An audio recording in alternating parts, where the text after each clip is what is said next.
Hello viewers, আপনারা তো হয়তো আগের ভিডিওতে দেখছেন যে আমি ভিডিওটা রাতের বেলা আপলোড করছিলাম, হয়তো ভালো করে বোঝাই বলতে পারি নাই। তো আমি এখন বলতেছি বিষয়টা কি হয়েছিল। এটা হচ্ছে কুষ্টিয়া জেলার ঝাউদে ইউনিয়ন মাছপাড়া গ্রাম।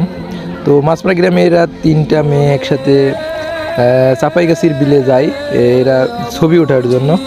তো এরা যায় প্রায় 4টা থেকে 5টা বা 5টা থেকে 6টা এরকম টাইমে, মানে বিকেল টাইমের দিকে। তোরা ছবি উঠতে যাওয়ার পরে ওখানে হঠাৎ করে কি এই এমন সময় ওই নৌকা কোনোভাবে ডুবে যায়। আর নৌকা ডুবে যাওয়ার পর ওরা আসলে এখান তিনজনেই কিন্তু ডুবে যায়। তিনজন ডুবার পরে একজন যেটা বড় ছিল, এই দেখেন এই সেই বিল, একজন বড় ছিল। তো সে ছাত্রী অনেকখানি আসি আর মানে চিৎকার করে। তো এই যে বাড়িটা দেখা যাচ্ছে, এই বাড়ির একজন তাকে উদ্ধার করে, কিন্তু বাদ বাকি যে দুজন আছে আর ওরা একবারে তলিয়ে যায়, তার জন্য ওদের কোনো হদিস পাওয়া যায় না।